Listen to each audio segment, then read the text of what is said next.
요즘 다리가 자주 저리시나요? 조금만 걸어도 숨이 차고 아침에 일어나면 손발이 차갑게 느껴지시나요? 혹시 이런 생각 해보신 적 없으세요? 나이 들어서 그렇지 뭐. 검사했는데 특별한 병은 없다더라. 이 정도는 다들 참고 사는 거 아니야? 그런데 말입니다. 이런 작은 신호들이 사실은 우리 몸속에서 가장 중요한 통로, 혈관이 약해지고 있다는 신호일 수도 있습니다. 혈관은 온몸에 산소와 영양분을 실어 나르는 길입니다.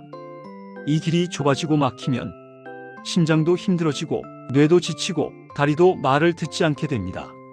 실제로 많은 연구에서 혈관 상태가 좋지 않은 분들은 심장 질환이나 뇌 관련 질환 위험이 훨씬 높아진다고 알려져 있습니다.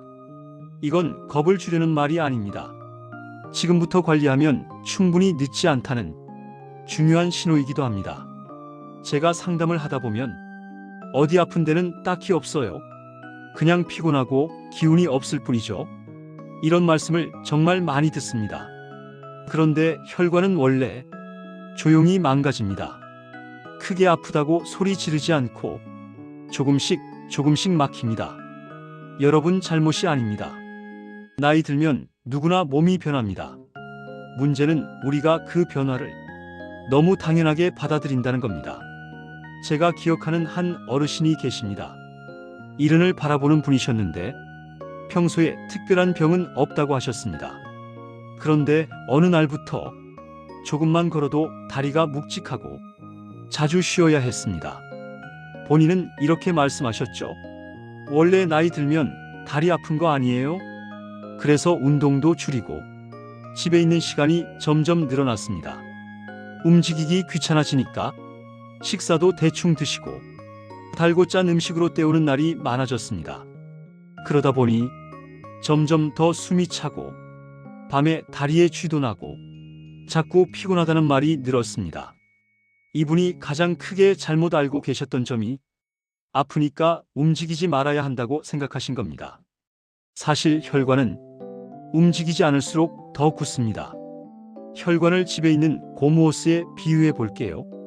오랫동안 물을 안 흘려보내면 호스 안쪽에 찌꺼기가 쌓이고 고무도 딱딱해집니다. 그러다 갑자기 물을 세게 틀면 어디가 터질지 모릅니다. 우리 혈관도 마찬가지입니다. 나이가 들면서 자연스럽게 탄력이 줄어들고 여기에 움직임 부족, 기름진 음식, 스트레스, 잠 부족이 겹치면 혈관 안쪽이 거칠어지고 길이 좁아집니다. 이건 한 가지 이유 때문이 아닙니다. 노화라는 시간의 변화 위에 생활 습관이라는 물이 매일매일 쌓이는 겁니다. 그렇다면 방법은 없을까요? 의외로 답은 아주 간단한 곳에 있습니다. 거창한 약이나 치료가 아니라 매일 반복하는 작은 습관입니다. 첫 번째로 꼭 짚고 싶은 건 움직이는 습관입니다. 많은 분들이 운동이라고 하면 힘들고 숨차는 걸 떠올리십니다. 그래서 시작도 하기 전에 벌써 지치십니다. 혈관이 좋아하는 움직임은 땀을 뻘뻘 흘리는 운동이 아닙니다. 혈관은 부드럽게 자주 움직여주는 걸 좋아합니다. 아침에 일어나서 창문 열고 제자리에서 발목을 천천히 돌려보세요. 종아리를 살살 주물러 주시고 방 안을 한 바퀴만 걸어보세요. 이렇게 혈액이 다리까지 천천히 내려갔다 올라오는 것만으로도 혈관은 오늘도 일을 해야겠구나 하고 깨어납니다. 이 부분이 정말 중요합니다. 하루에 한 번 몰아서 하는 운동보다 하루에 여러 번 짧게 움직이는 게 혈관에는 훨씬 좋습니다. 두 번째로 중요한 건 물을 마시는 습관입니다. 많은 어르신들이 물을 일부러 줄이십니다. 화장실 가는 게 귀찮고 밤에 자주 깨는 게 싫어서입니다. 하지만 물이 부족하면 혈액이 끈적해집니다. 마치 국물이 졸아들어 걸쭉해지는 것처럼 말입니다. 혈액이 끈적해지면 혈관 안을 지나가는데 더 많은 힘이 필요합니다. 아침에 일어나서 미지근한 물 한 컵, 식사 중간중간 몇 모금씩, 저녁에는 잠들기 2시간 전까지만 조금씩 나눠서 드셔도 충분합니다. 한 번에 많이 마시려고 하지 마세요. 조금씩 자주가 핵심입니다. 세 번째는 먹는 습관입니다. 혈관은 기름을 싫어합니다. 특히 튀기고 달고 짠 음식은 혈관 벽에 기름때를 붙이는 것과 같습니다.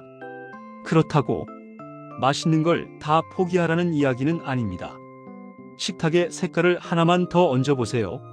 초록색 채소, 노란색 채소, 빨간색 채소가 한 접시에 조금씩만 있어도 혈관은 숨을 쉽니다.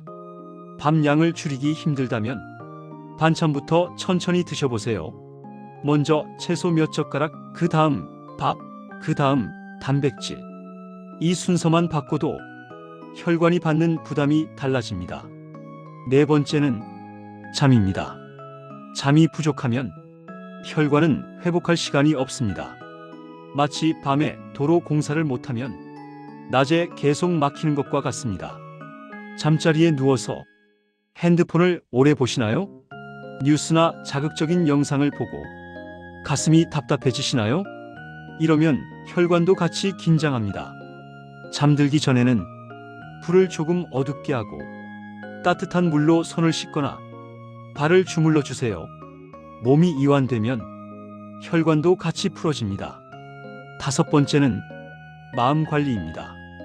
스트레스는 혈관을 꽉 쥐어짜는 손과 같습니다. 화가 날 때마다 혈관은 순간적으로 좁아집니다. 화를 안 낼 수는 없습니다.